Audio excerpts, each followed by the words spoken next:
charm, Ray. The one constant through all the years, Ray, has been baseball. Little roller up along first. Behind the bag.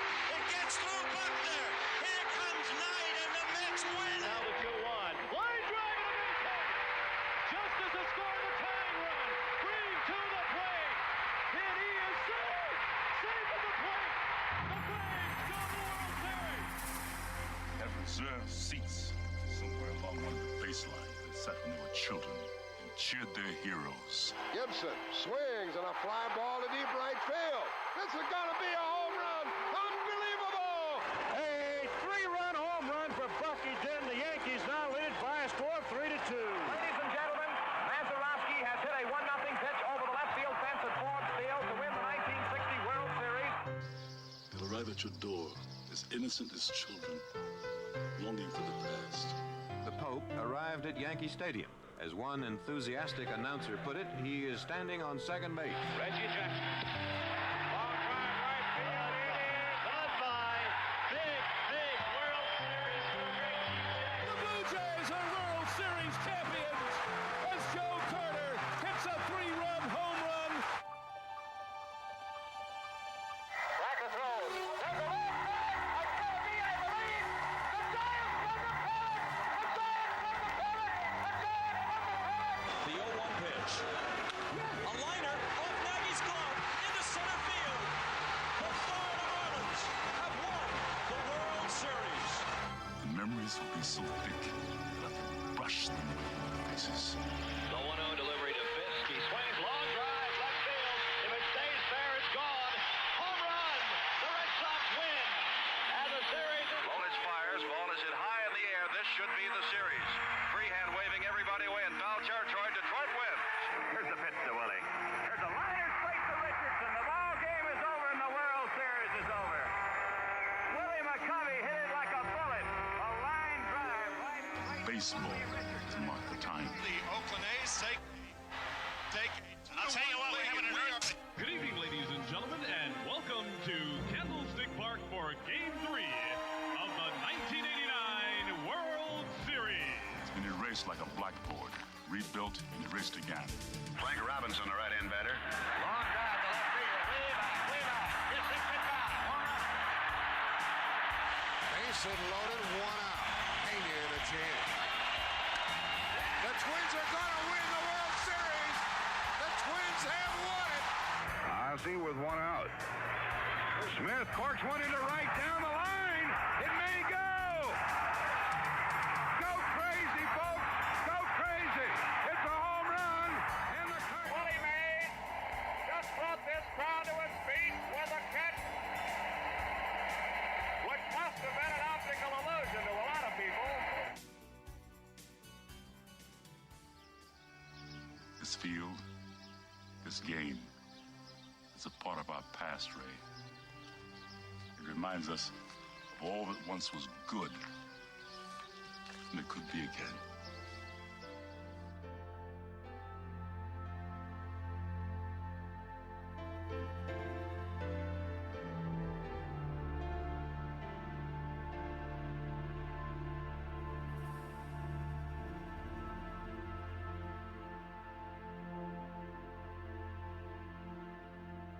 Broadcasted live.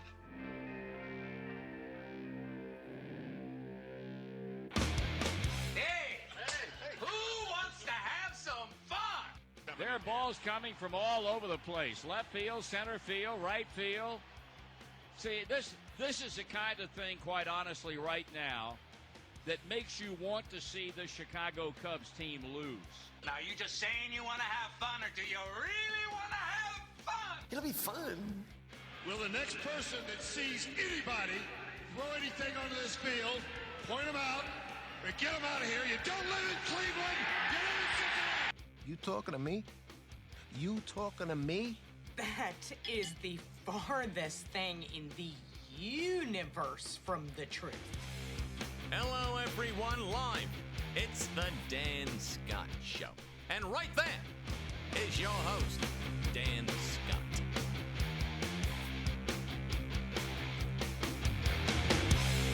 Well, thank you, Howard, and good morning, everybody. Welcome to this Wednesday edition of the program. I am your host, Dan Scott. Thank you for joining us. Hope that everything is going well with you on this this beautiful day, and over the course of the next hour, we've got a lot to get into before everything is said and done. Dave Glenn will be with us. We'll be taking a look around the landscape of the Atlantic Coast Conference, and specifically get his reaction not only to the games and some of the subplots and storylines, but how has the ACC network been received? This is the day and age that we live in now, and I think I may have mentioned this earlier in the week, but on Thursday of last week, the ACC network had still not come to an agreement with a couple of the big hitters. I think Comcast in the cable world, and from a satellite standpoint, Dish Network, which owns Sling, which is my television provider. We cut the cord a while back, went with Sling, and absolutely love it. And so we went into that game on Thursday night without a way to watch it. Had I been home to watch it anyway, I was actually doing Greenville Drive baseball that Thursday night. Well, lo and behold, in the second half of the game, the early stages of the second half, all of a sudden the ACC network appears on Sling and on Dish Network.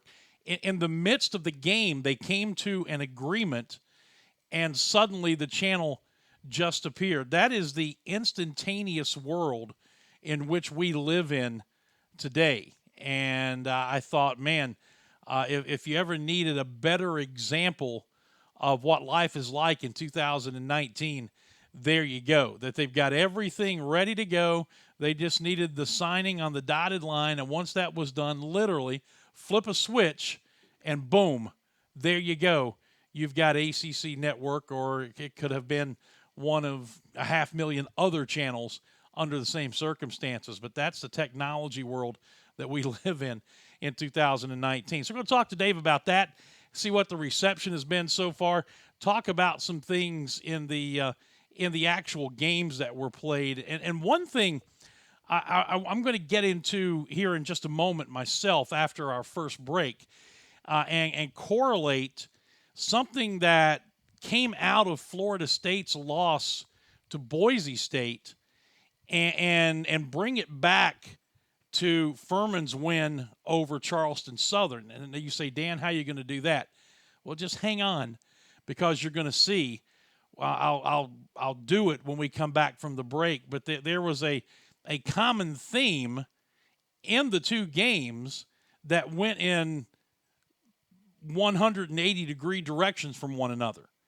And we'll talk about that coming up in just a bit. Some other things going on around college football, including a look at the latest stats FCS poll and the coaches polls, which are out. We'll see where Furman lands in those, and talk more about the landscape of college football when we come back. And then after Dave Glenn, just a little personal note that I'm going to share with you. I'm not going to be here for a show on Friday of this week because I have an appointment that's scheduled, and I'll tell you what that's about in the last half of the program, and hope you'll understand and be looking for some support from you as well.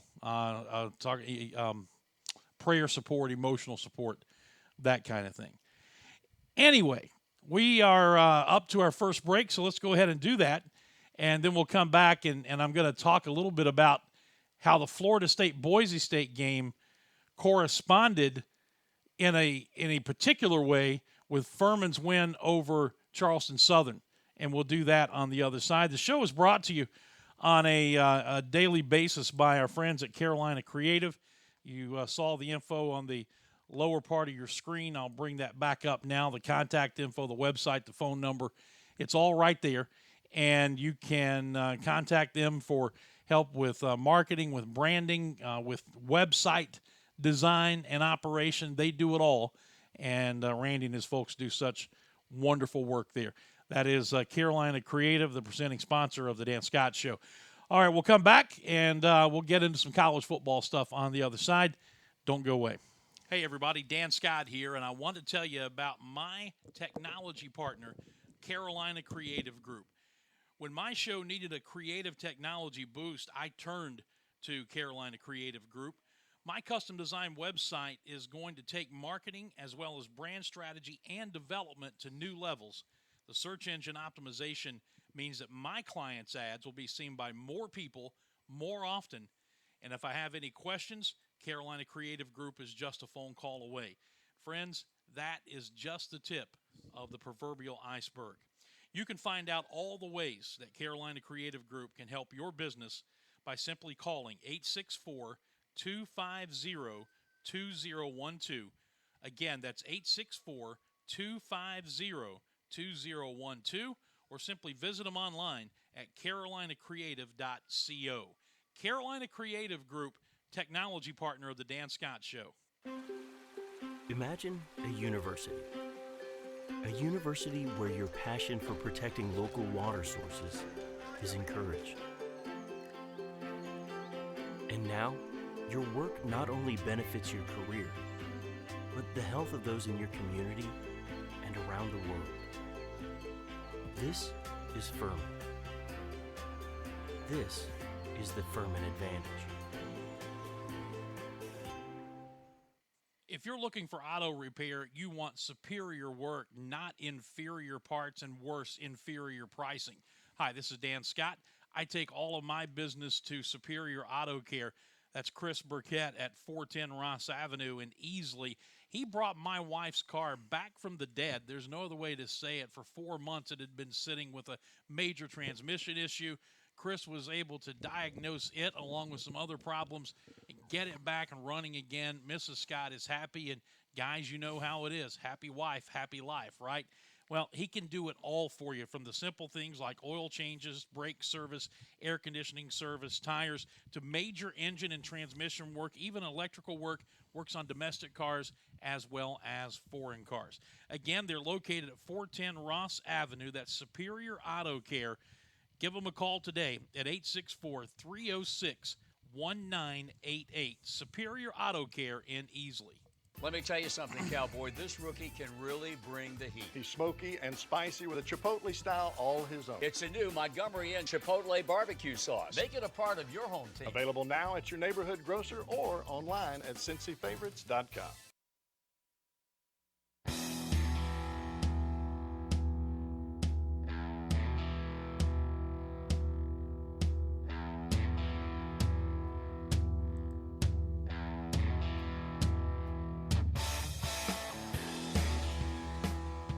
All right, welcome back. We are just getting things cranked up on this beautiful, beautiful day, he said. It is sunny and blue skies and great view of Paris Mountain, just like it was here on Saturday for the season opener when the Paladins rolled over the Buccaneers of Charleston Southern 46-13. As we like to do, you know, every pregame, every countdown to kickoff show, we do what's called the Furman Flashback, and that is an audio tour through the previous week's game. Here on the program, we like to give you an opportunity to grab the first listen to it. So just put it together yesterday. Here is that highlight package that will air in the countdown to kickoff coming up on Saturday night in Atlanta. Take a listen. 3rd down and 9. 2 receivers each side. Chambers has the snap. Looking, pressure coming, and down he goes. Back at the 46-yard line. Would have surprised you if I said that Adrian Hope was there and Drew Seabrook was there to help him. 2nd and 3, Granger option, going to keep it. Spins off a tackler to the goal line, forces his way in for a touchdown. Darren Granger with a spin move, and then just bowled his way into the end zone. And after the score, a flag has come in as there was a scrum following the touchdown, and we'll see what that's all about. Handoff on 1st down, a lot of misdirection. Wind broke out of a tackle. Look out, 30, 40, Far sideline, 45-40 in Buck territory, and run out of bounds finally at the 39-yard line by Cody Klein. Back split behind Granger in the pistol, and option toss to the left. He's got room. He's at the 10. He's at the 5. Devin Wynn in the end zone for the touchdown. Great job there by Darren Granger because he got hit by two guys as he pitched it. Little misdirection play. We went to the left, and what a great scheme and great execution for that Paladin touchdown. Two receivers each side, near side hash, going left to right. Snap. Rushing 4, he steps up, we hit him, he spins, and we hit him again. And down he goes for a loss back at the 49. Drew Seabrook in for the second time, and that's the third sack of the game. The Paladins need to convert big time here.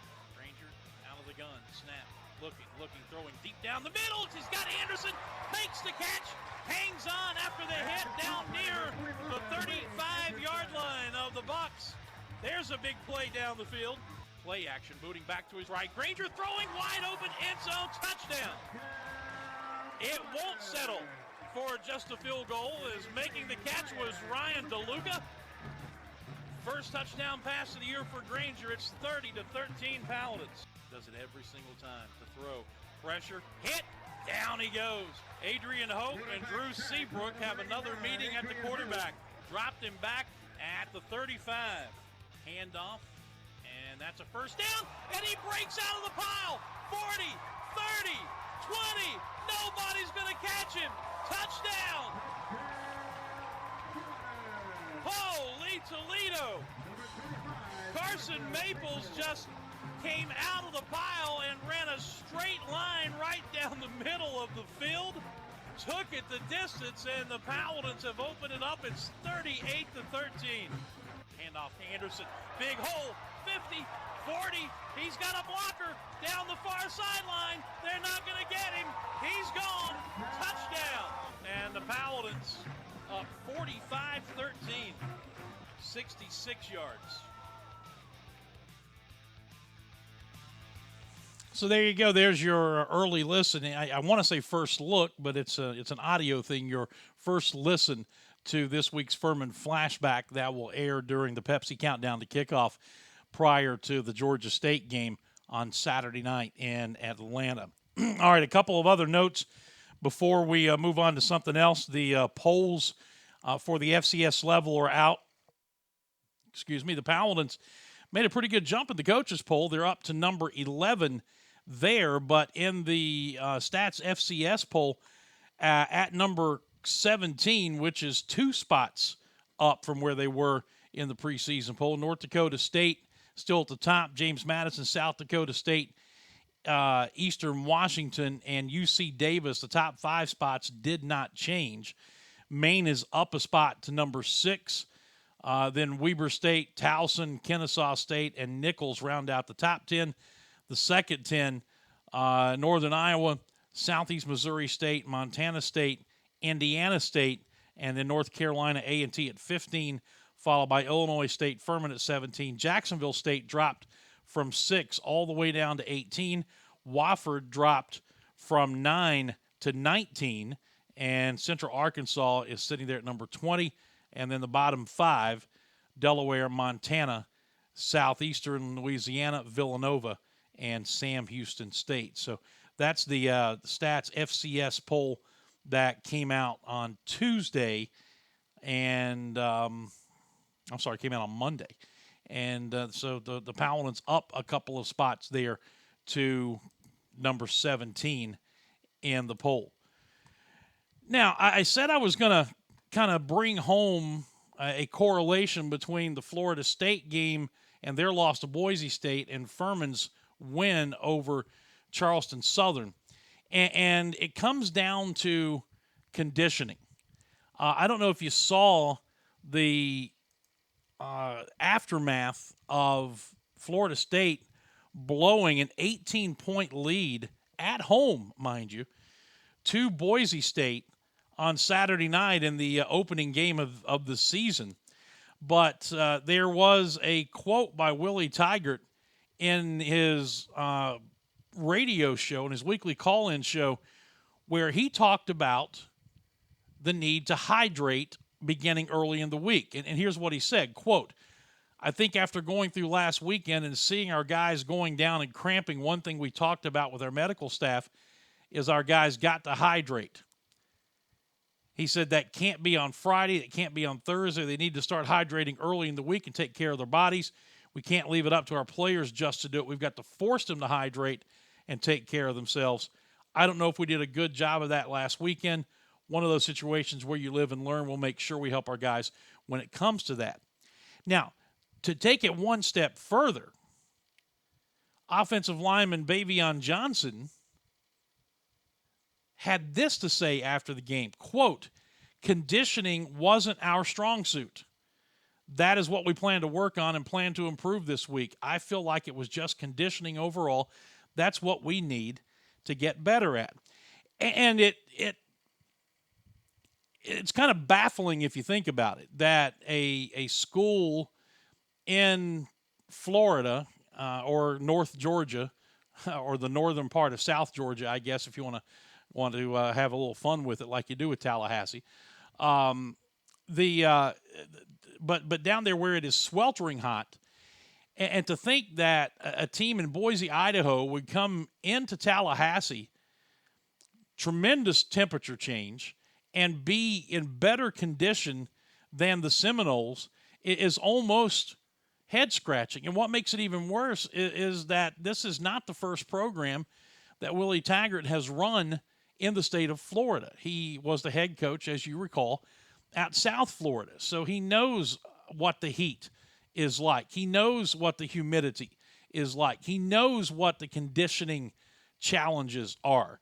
And for Boise State to come into Tallahassee and to basically in the second half be in far better condition than the Seminoles is not just head-scratching, but it is an egregious oversight and error by Willie Taggart and his staff at Florida State. Now, how does that correlate to Furman? Well, one of the things that Clay Hendricks made a point of in the fall camp, in the weeks of practice leading up to the opener, we call it fall camp even though it's in the dead of summer in August, was they are going to be in better condition than everybody that they play. And that is work that they've done conditioning-wise away from the practice field, but it's also work they did conditioning-wise on the practice field. And strength and conditioning coach Andre Bernardi has just done a marvelous job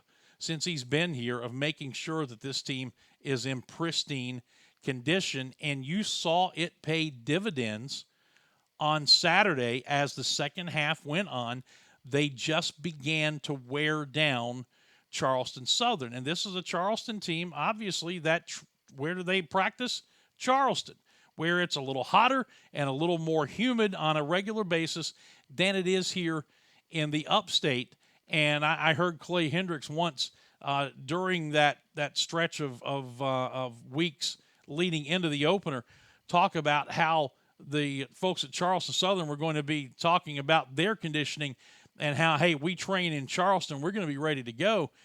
Well, Furman blew the doors off of them in the second half. The Powellans were the far better conditioned team. And so it just, to me, and I'm going to get Dave Glenn's thoughts on this, to me it was just very intriguing on one hand and disturbing on the other to hear those kind of things coming out of Florida State when you have a coach who, this ain't his first rodeo in that state. And when a team that comes all the way across the country in a significantly different climate, and they're in better shape than the Seminoles are at home, they're in Tallahassee, that just can't happen. But it did, and it continues to be a nightmare of a start to his tenure as Florida State's head coach. Remember, last year they went 5-7 and missed a bowl for the first time since 1982. That's how long it had been for Florida State. And this year's not gotten off to any better of a start, believe me. All right, we'll take a break. We'll come back. Dave Glenn will be up next with us, and we'll get his thoughts on that, on the ACC network, and on much more as the Dan Scott Show continues in just a moment. Dan Scott here for Todaro Pizza.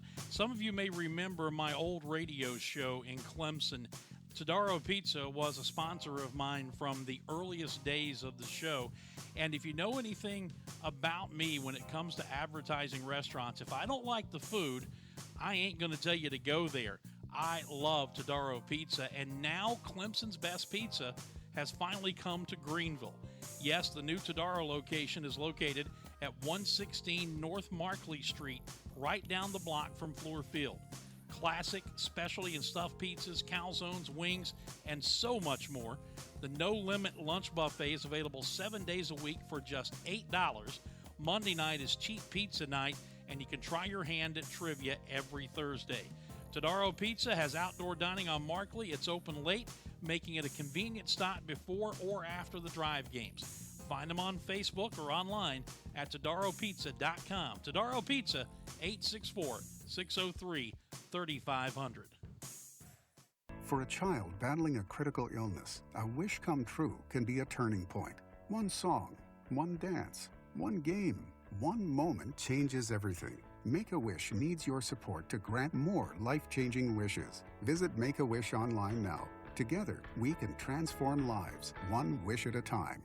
Dan Scott here for the Atlanta Bread Company. What do I like about Atlanta Bread? Well, too much to mention in a short commercial, but here are a few things. Bread baked daily, fresh on site, a tremendous selection of soup, sandwiches, and salads, seasonal special additions to the menu, delicious hot coffee, and a bevy of other drink options. And yeah, can't forget about the baked sweet goodies. Dine in or carry out, and when you have the Atlanta Bread Company app, you can order and pay online, then breeze past the lines to the pickup counter to get your food. Experience it for yourself. That's the Atlanta Bread Company, Cherrydale Point in Greenville.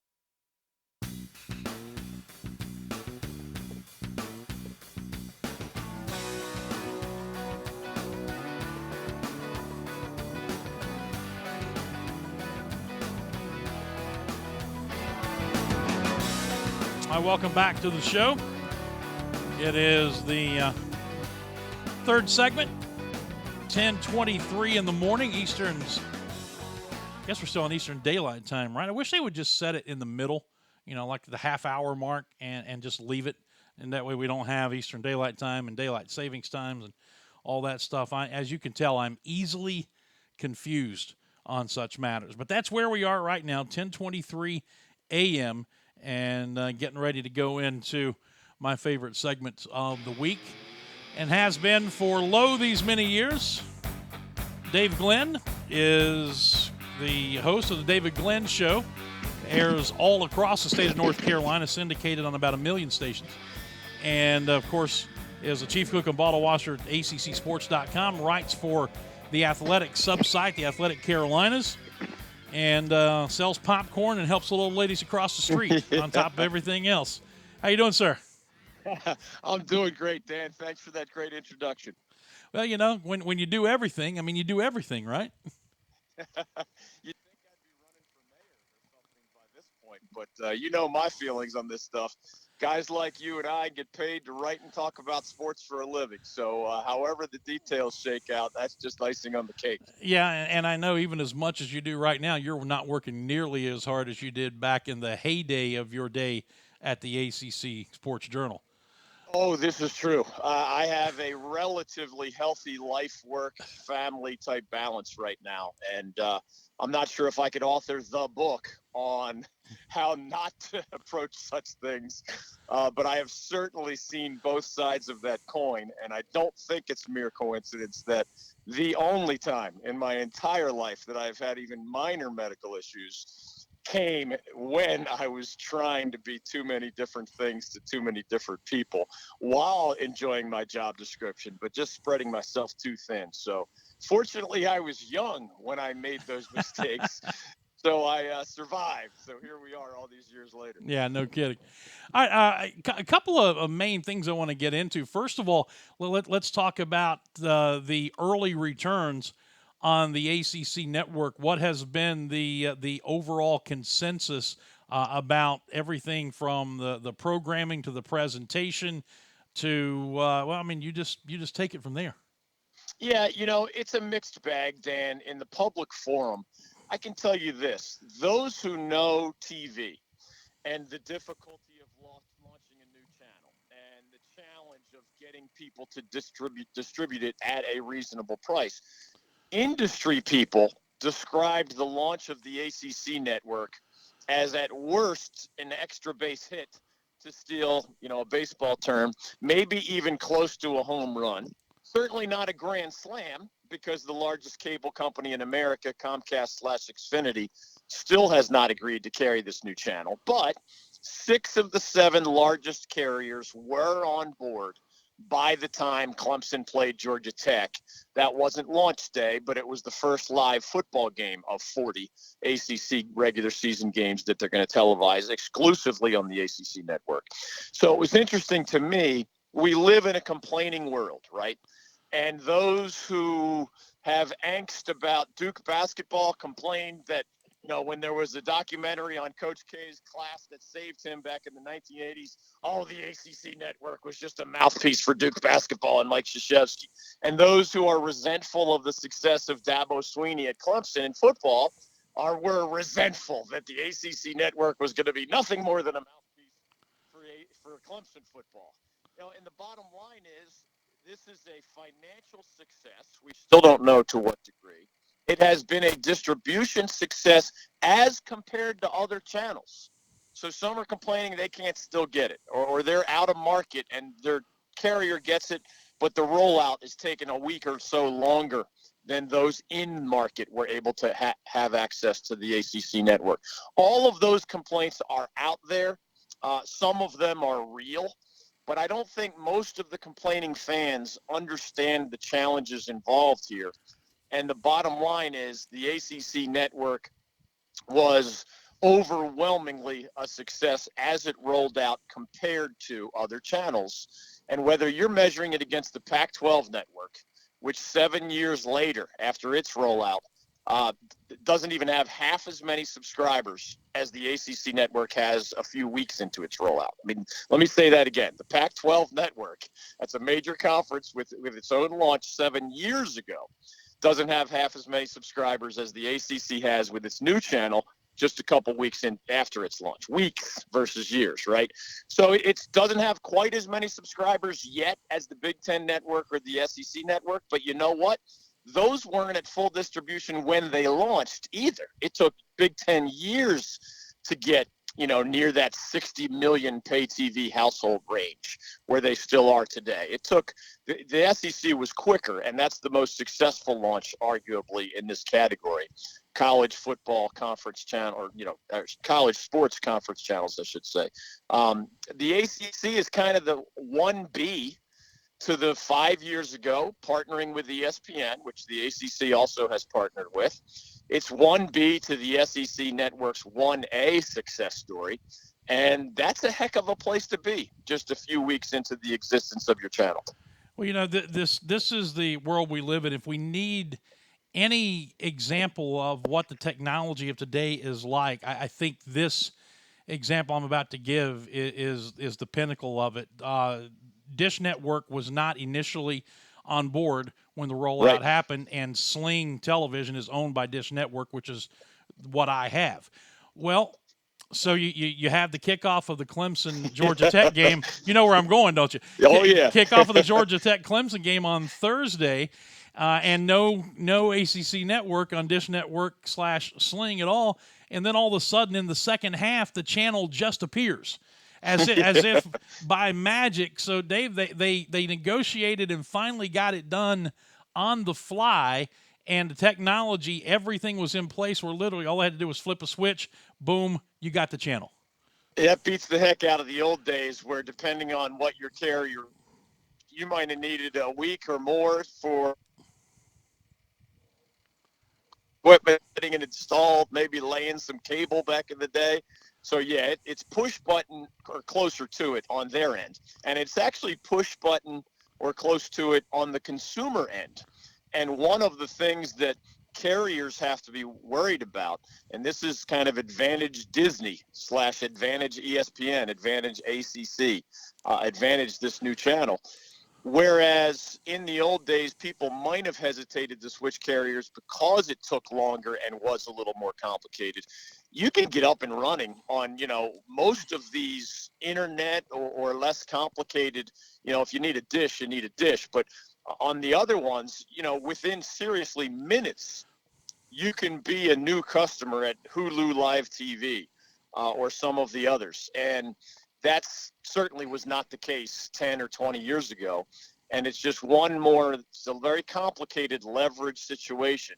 Comcast is a holdout in part because they have more pay TV households, 20 plus million out of the 90 some million in the United States. That's a single carrier with 20 plus million households at their on the other end of their business relationship. And that brings leverage to the cable company. Mm-hmm. But the ACC and Disney folks have a lot of leverage points themselves. And I think it's, one of the reasons why there are really only 3 or 4 significant holdouts. There are literally hundreds of cable, satellite, fiber, and internet TV carriers that have signed up for the ACC network, hundreds. Now, of the biggest 10 or 12, I'd have to glance the number to be sure, but it's 6 out of the top 7, and I think it's 8 of the top 12 are on board. And again, compared to launch day, the SEC network had a couple deals signed on launch day 5 years ago, just as you shared your story about the ACC network this year. That's not at all uncommon. And several other negotiations for these other leagues went just a few days or weeks past the launch point, which who knows, maybe there's another announcement coming soon. But far more good news than bad news, even though, again, a lot of fans complaining on social media, they just lack the context to be able to compare apples to apples. It's, of course, if you're a consumer, you can be frustrated. That's your story. That doesn't make you wrong. But when people try to broaden the conversation and say, this is a failure, this is a disgrace, in most cases, they have truly, absolutely no idea what they're talking about. Mm-hmm. And that just makes those kinds of criticisms unfair. We are visiting with Dave Glenn of ACCSports.com, the David Glenn Show, and also writes for the Athletic Carolinas site. Let's talk a little bit about Florida State. I just spent some time in my previous segment a little bit bewildered, David, in some of the things that have come out since their loss to Boise State, blowing an 18-point lead at home. Willie Taggart saying on his weekly call-in show that they didn't hydrate well enough, and that's something they've got to do earlier in the week and force the players to do it. And then one of their offensive linemen took it even a step further and said that it was just basic conditioning. They were not in good enough shape in that game. And I'm sitting here saying, okay, you've got a team that is working and training in the heat of South Georgia / North Florida there in Tallahassee, and you've got a team coming from a completely different climate all the way across the country. How can Boise State be in better condition than Florida State? And especially, this ain't Willie Taggart's first rodeo with a team in the state of Florida. He coached at South Florida. Dave, how can that happen? It shouldn't happen, and it's a reminder to me that in today's world, a college football coach is truly the CEO, where he's not only an X and O guy and hiring a good staff and recruiting and dealing with alumni. Part of the dealing with media aspect of it is that you have to know what to share and what not to share. And in this particular example, Willie Taggart miserably is failing the public relations test, and here's what I mean. If he is right about his team losing the dehydration battle, he looks bad.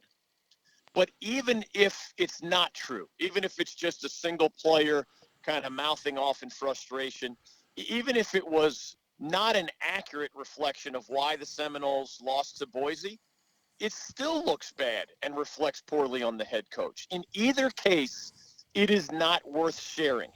If it's just a random excuse, you're going to be called an excuse maker rather than taking responsibility for what went wrong. Mm-hmm. And if it's true, of course, if that's really one of the dividing points, why did Boise beat Florida State? Why did they overcome an 18-point halftime deficit and get that win? Which, by the way, continues a pattern for Willie Taggart teams losing advantages at halftime.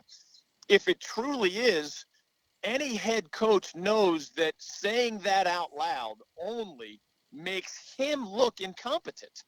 Because in the real world, maybe yours, your listeners, mine, and Willie Taggart's, even if he is not the primary person responsible for nutrition and hydration and strength and conditioning type issues, he hired the people who are responsible for those things. And it all reflects back on the guy at the top of the pyramid.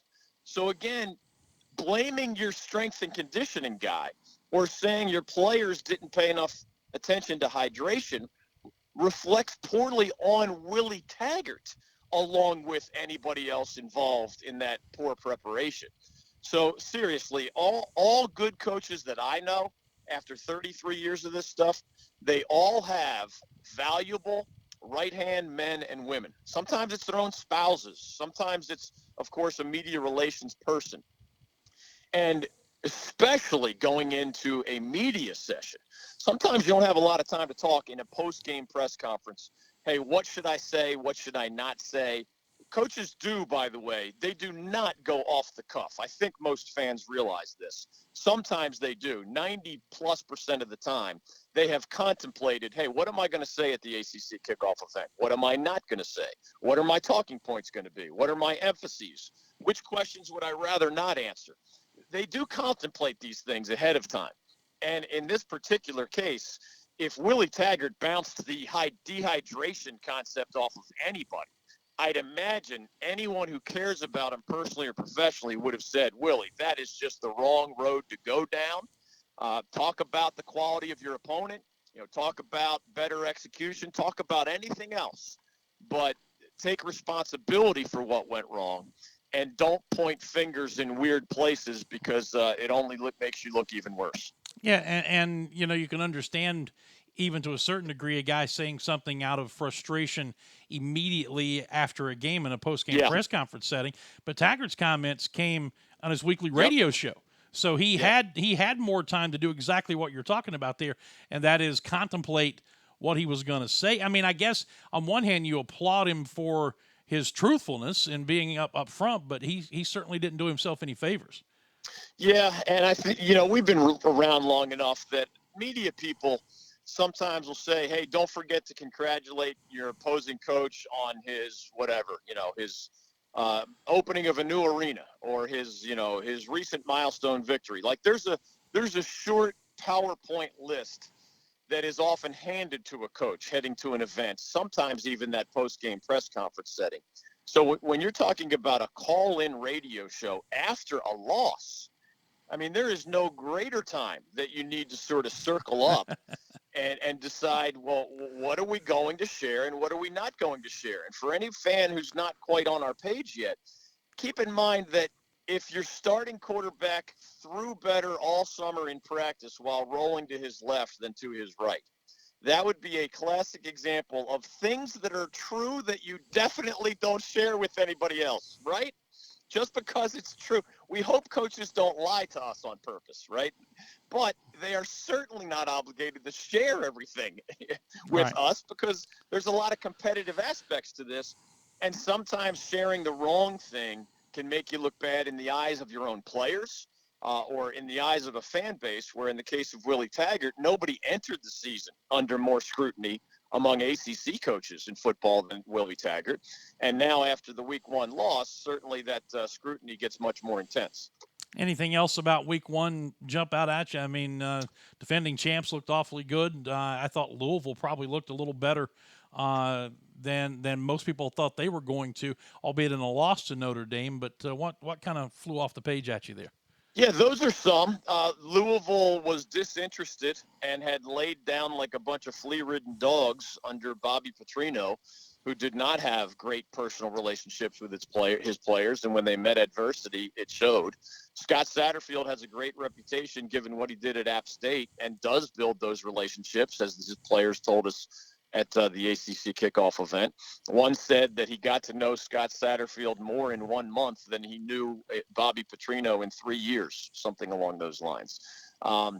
So that's a baby step. Still lost the game by double digits to Notre Dame, but that's a sign of hope for that downtrodden program. Yeah. I think Mac Brown winning in his return to UNC against an SEC opponent on a neutral field with a true freshman quarterback in Sam Howell, I thought that was noteworthy, especially since Mac's locker room dance went viral, and his emotional interview on the field with Allison Williams, his former colleague at ESPN, that also went viral. So that can't be bad news as he tries to build the Tar Heels program. I agree with your assessment of Clemson, and let's credit both Boston College and UVA, because in the 30-plus years that I've been covering this stuff, there are not many week one examples where you have several ACC versus ACC matchups. And we all knew that Clemson was going to dominate Georgia Tech, but we didn't know for sure about Virginia Tech's trip to Boston College or UVA's trip to Pittsburgh. All four of them have returning starting quarterbacks, and all four of them believe that they can have special seasons. They could be, the next best after Clemson in the ACC. Well, four went in with that attitude. Obviously, only two came away with the victory. So credit to UVA for going to Pitt and beating a Panthers team that had been difficult for them in recent years under Bronco Mendenhall. And credit to BC for beating Virginia Tech at home, because after Willie Taggart, I think Justin Fuente of the Hokies is under maybe the second most scrutiny in the ACC because of his difficult year last year. So the Hokies getting off on the wrong foot, along with last year's coastal champion Pitt, at the expense of two teams who believe in their quarterbacks and believe in themselves. Boston College and UVA, I thought, made positive statements in week one. Well, you have on this week's schedule one conference game, which is Miami at North Carolina. But I don't think there's any question the marquee game is Clemson and Texas A&M. Jimbo Fisher's return to Death Valley, where he coached a number of times as the head coach at Florida State. That's a number 1 versus number 12 matchup. So, again, the Tigers are going to be in the spotlight for the conference. Yeah, it's funny. This week 2 schedule is actually what I used to expect from week 1 or week 0. Yeah. There are a lot of cupcakes. There are not a lot of compelling matchups, but you just circled the two most important ones. Given the wide open nature of the Coastal, Miami against a 1-0 UNC team. The Hurricanes, of course, lost to Florida, so that doesn't impact the conference standings. That's an important one, and UNC has sold out their season tickets in football for the first time in more than a decade. So the fans were excited even before week 1, but they're more excited after the Tar Heels beat the Gamecocks. So that'll be a Saturday night special on the ACC network, actually, another exclusive game to the new channel. And then there's no doubt the eyes of the nation will be on Clemson against Texas A&M. And everybody knows that Jimbo Fisher guy can coach. I know it ended poorly in Tallahassee. I'm not the biggest fan of Jimbo personally, but there's no doubt that he is a heck of a coach. And he brought a national championship to Florida State not too long ago. And he's had a year to build and recruit to Texas A&M. And it was a close game against Clemson a year ago. So the eyes of the college football world will be on Death Valley this weekend. And, Trevor Lawrence has to play better than he did against Georgia Tech. But guys like Travis Etienne and Justin Ross and the other superstars already are continuing to show out. And I thought the new defensive line, with all 4 of last year's starters now in the NFL, I thought the new defensive line made some positive statements against Georgia Tech. And that was the one area that I was most curious about, given how hard it is to just it's not easy to churn out defensive linemen, of NFL caliber just time after time after time. Sometimes that pipeline to the NFL, while having, of course, an obvious upside, there's a scary downside.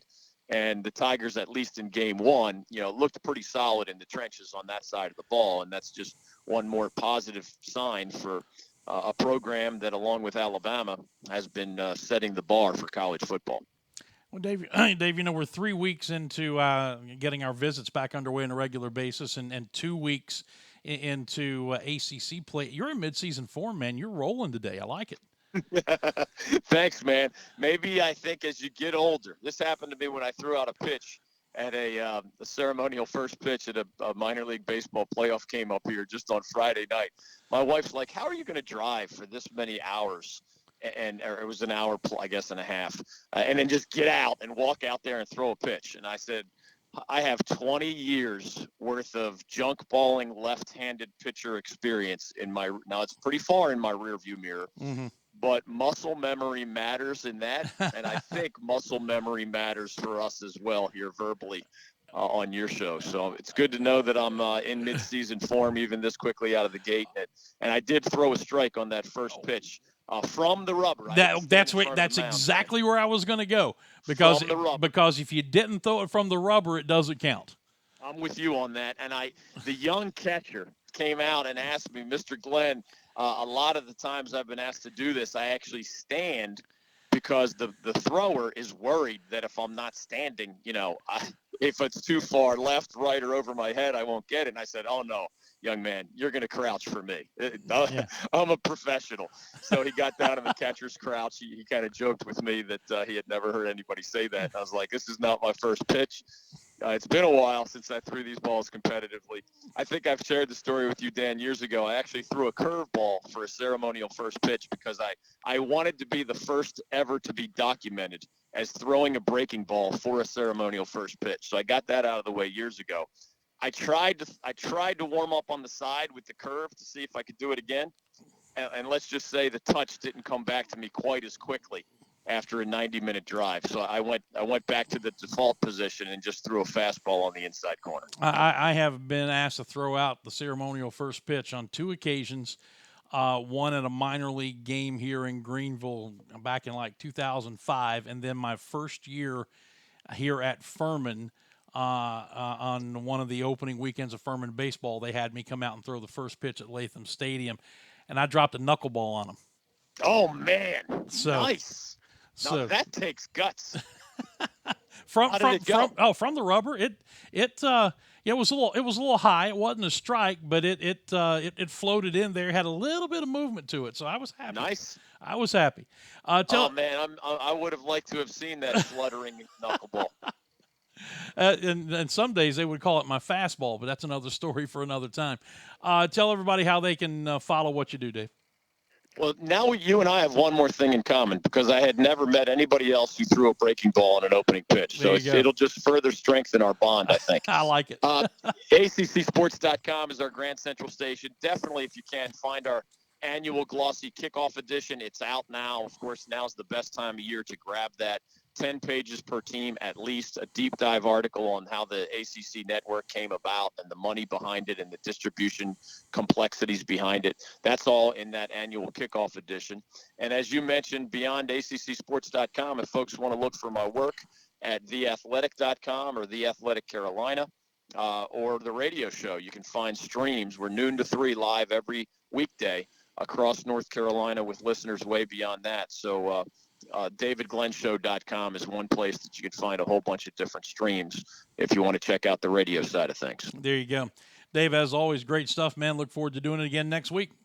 Thanks, Dan. Always fun, my man. Take care. That is Dave Glenn of ACCsports.com and the David Glenn Show. We need to step aside for a final break. We'll come back, and we'll take a look at the upcoming schedule for the Southern Conference, and then I'll tell you why I'm not going to be here on Friday. So we'll do that and return with the final segment of the show coming up after this. Don't go away. Hey, everybody, Dan Scott. You know, I've been telling you for some time now that I switched to protection of my home and family to Security Complete. I can tell you that I've been ecstatic with the results. Locally owned with more than 40 years experience in the industry, Security Complete uses nothing but the latest technology, which equals low overhead, which equals greater savings to the customer. Fully automated systems with monitoring rates much lower than the competition. Security Complete gives you all this and does not require a contract of any length. Find out more by calling 864-546-0630 or find them on Facebook and Twitter. Security Complete, my first line of defense. Make them yours today. We're all trying to find our way. Forge a path, blaze a trail. The work is hard and the work is personal, but you can't do it alone. At Furman, we're committed to giving you an advantage. The Furman Advantage. We know that graduates who are emotionally supported and who have deep learning experiences in college are 3 times as likely to be engaged at work and thriving in life. At Furman, all students are guaranteed 4 years of rigorous classroom education integrated with high-impact research, internships, study away, and a community of support every step of the way. This is the Furman Advantage.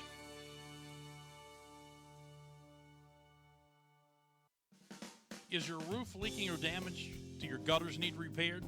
You can Google roofing companies until your computer overheats, or you can simply call the best, Bracken Roofing and Gutter. Whether it's roof replacement, new and remodel installation, roofing insurance claims, whatever your needs, Bracken Roofing and Gutter will simply do it right the first time. And the same goes for gutter screen installations. Forget about balancing on ladders and cleaning your gutters. Let Bracken Roofing and Gutter screen them for you today. Listen, do not settle for subpar work. Get a free inspection today. Check out the reviews on Facebook. You'll see many satisfied customers, and they're all saying the same thing, that they're happy that they chose Bracken Roofing and Gutter. That's Bracken Roofing and Gutter. Call Kyle today at 864-704-5993.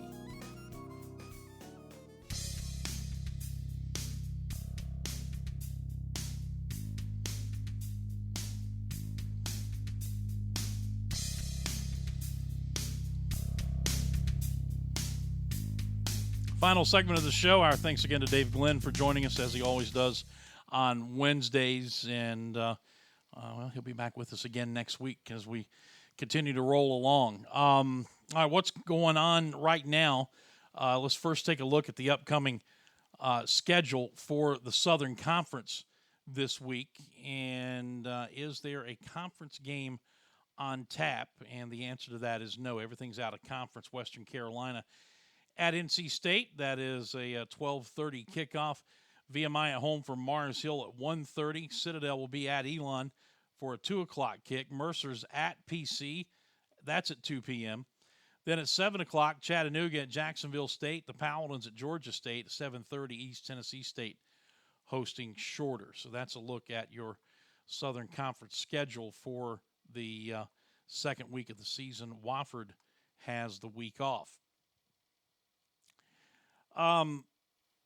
Just a quick little thought about Georgia State, Furman's opponent this week. I was doing a little reading and research on their win over Tennessee. Tennessee led that game 23-21 in the early stages of the fourth quarter, and Georgia State basically just went nuts in that final period and ended up with a 38-30 victory, and easily the biggest win in their school's history. And I thought Clay Hendricks, though, had a very interesting comment about it. He said the best team won.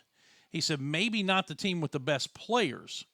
He said, but the best team won that game in Knoxville. And Sean Elliott, that was a much-needed win for him and his program after the tough year they had in 2018. And the performance was such that quarterback Dan Ellington won the Sun Belt Offensive Player of the Week honor. He threw 2 touchdown passes, ran for what would be the game-clinching score in the fourth quarter, passed for 139 yards on just 11 completions, and had 61 yards rushing. So he had a nice game for them. And they end up with a 38-30 victory. And again, this is a team that did not play its first game in history until 2010. And so that they are still, in many ways, in the infancy of their program. But they've also been to 2 bowl games already, the last one coming in 2017. And it's going to be a challenge for the Paladins. They're going to be looking to go down and add an FBS win to their resume. The last one was going back, 4 years now, when the Paladins went to Orlando and beat Central Florida. The year before, they went undefeated. They did not win a game the year the Paladins beat them, and then turned around the next year under Scott Frost and went undefeated. So I guess it's been 3 years ago that Furman was down there and did that. So it'll be interesting to see how this shapes up, and we'll have more of a chance to talk about it. There's a possibility. I said I won't be here on Friday, and I'll tell you why in a minute. But there's a possibility, depending on if I can get some things done today, that I may make up for Friday's absence by doing a show tomorrow instead. So that just, you'll know if it pops up, and if I know I'm going to do it or ahead of time, I'll put it out on my social media. But here's the thing: on Friday, I am going to a doctor's office at Prisma Health, former Greenville Hospital System, and enrolling in a program that is going to be the first step towards weight loss surgery. Those of you who have known me for a long time know that I have battled my weight for a good portion of my adult life. People don't believe me a lot of times when I tell them that I graduated high school at 195 pounds and could dunk a basketball. And my running joke is now I'm twice the man that I used to be. It has been an ongoing struggle. Many of you in the old radio show followed me through a couple of different programs where I lost over 100 pounds both times, but I've never been able to really make it stick for one reason or another. And after initially and for a long time putting the idea of having weight loss surgery far in the back burner and saying it wasn't for me, and let's call it what it was pride. I put it on. I'm going to take it off. It's something that's just gotten beyond me. So I'm not going to be here Friday because I'm going to be enrolling in that program at a 10:30 appointment, and that's going to be the first step towards what will eventually be having the surgery. So I just wanted to let you know I covet your thoughts and your prayers on this. Most of you know by now that I am a Christian. I take those very, very seriously, personally, and I welcome them. So please just keep that in mind. If I can get some things done and be here to do the show tomorrow, I will. If not, we'll be back on Monday with a big wrap up of an awful lot of things. But that's why I'm not going to be here for the show on Friday. Having said that, that's going to put a wrap on things for this one today. Thank you for your kind attention. Thanks to Dave Glenn for joining us, and we look forward to being back with you again next time, whether it's tomorrow or whether it is on Monday. Until then, you folks have a great rest of your day. Go out and make a positive difference in somebody else's life. And until next time, I'm Dan Scott saying God bless you. So long, everybody.